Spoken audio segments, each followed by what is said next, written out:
On March 30th, 1972, massed North Vietnamese Army artillery opened up in a shattering barrage.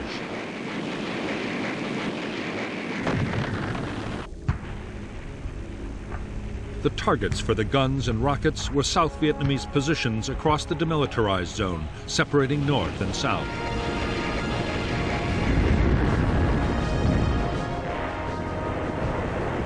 As the guns blasted South Vietnamese defenses, upwards of 20,000 of Giap's troops and 200 of his 600 tanks waited in their jumping-off positions. At noon, they surged forward as the South Vietnamese units fled in panic.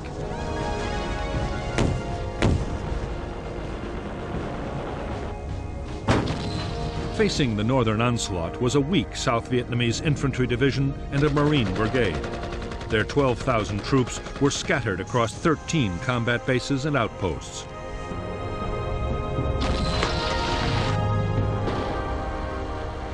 The enemy assault caught the infantry division just as it was moving regiments from one position to another.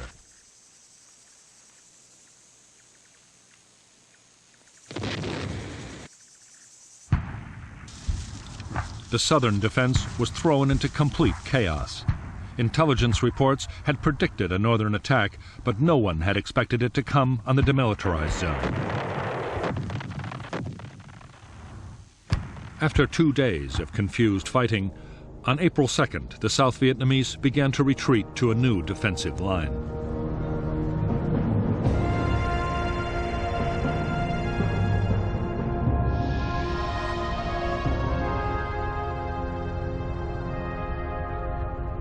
The northern offensive across the demilitarized zone had forced the South Vietnamese to fall back to Route 9 and the Qua Viet River.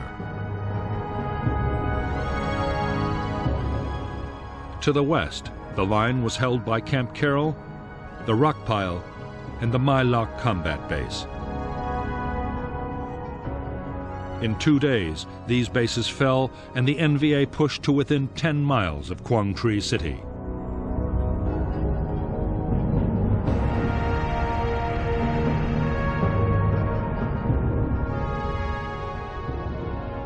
Further south, the city of Hue was threatened from 2 directions. Facing the NVA were the South Vietnamese 1st Division and a division of Marines.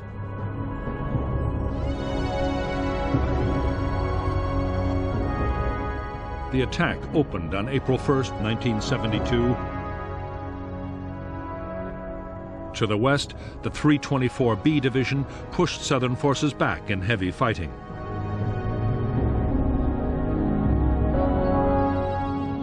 For a time, the defenders held a line from the Mai Chan River to Firebase Bastogne, an old American outpost. But soon, even that line was being pushed back.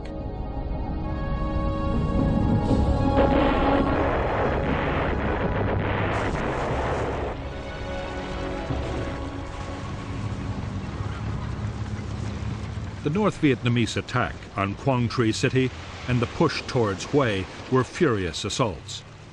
But on April 9th, after a few days of fighting, the NVA were forced to halt their attacks and resupply.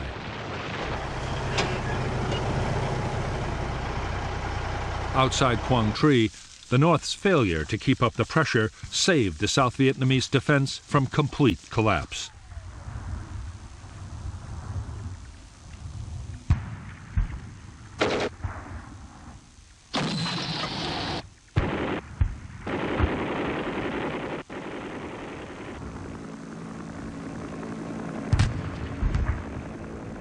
For the first few days of the northern offensive, poor weather had prevented full-scale intervention by American aircraft. However, as the skies cleared, U.S. fighter bombers and helicopter gunships began pounding NVA positions.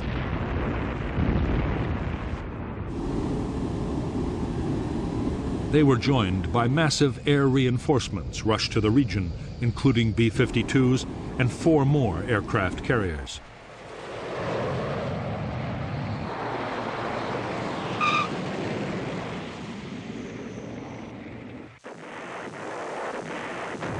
3 days after the first North Vietnamese attack, in the far south of Vietnam, there was another major thrust.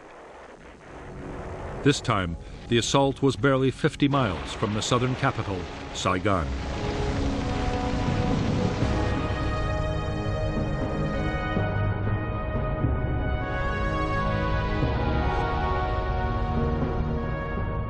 The South Vietnamese forces defending Saigon were the 18th Division, the 5th Division, and the 25th, along with 3 Ranger groups.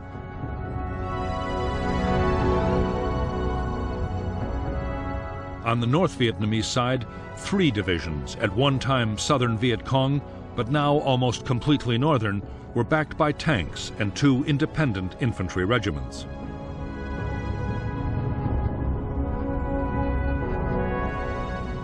The North Vietnamese first launched a diversionary attack towards Tay Ninh City, overrunning South Vietnamese garrisons.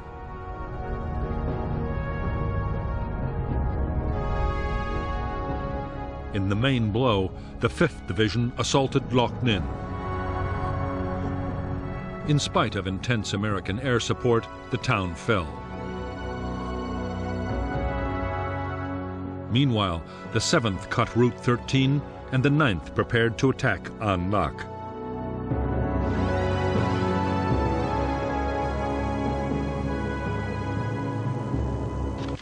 At An Lac, more than 12,000 North Vietnamese were besieging less than 1,500 South Vietnamese army troops.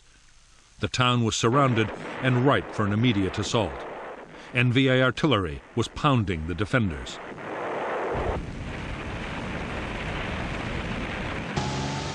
The assault at An Lac had been entrusted to the 9th Division, but almost a week passed and the division still hadn't launched its attack. Supplies of ammunition, fuel, and spare parts were arriving far too slowly, and their tanks became bogged down.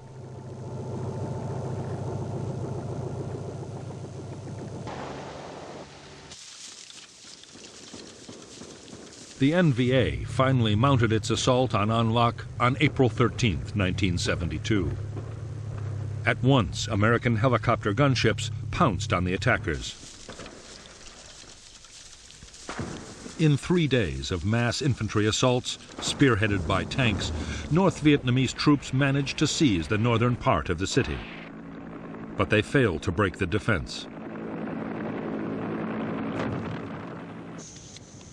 The 4,000-strong South Vietnamese force, reinforced by elite airborne units, held their positions and launched furious counterattacks, accompanied by renewed B-52 strikes.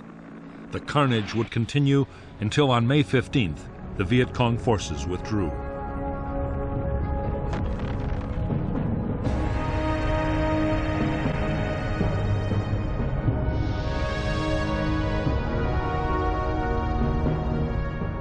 In the Central Highlands, the targets for 2 NVA divisions were the provincial capitals of Kon Tum and Pleiku.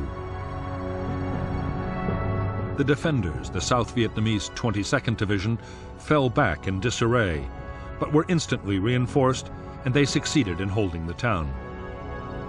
Meanwhile, the NVA seized control of most of Binh Dinh province, threatening to cut the country in 2.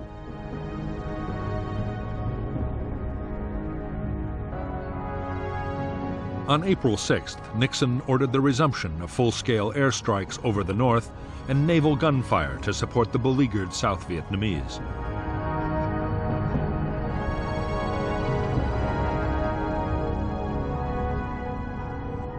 On April 27th, 2 weeks after the first North Vietnamese attack on Quang Tri City, the NVA renewed their assault. Reinforced by the 325th Division, they pushed to within a few miles of the city. The defenders, the South Vietnamese 3rd Division, which had withstood heavy bombardment for over a month, panicked and fled down Highway 1, along with thousands of civilians. Meanwhile, the North Vietnamese army took possession of Dong Ha on April 29th and Quang Tri on May 1st.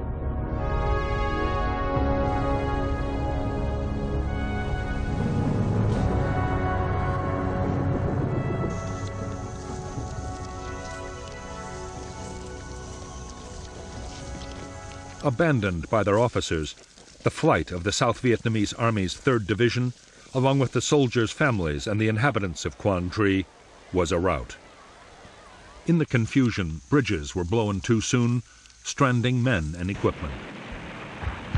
The road had been mined, and the North Vietnamese added to the chaos by shelling the retreating columns with tank and artillery fire. As many as 20,000 may have been killed or wounded, many of them civilian refugees.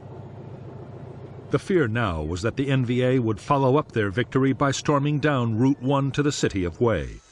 There, the South Vietnamese Army's 1st Infantry Division and 2 brigades of Marines were dug in round the city.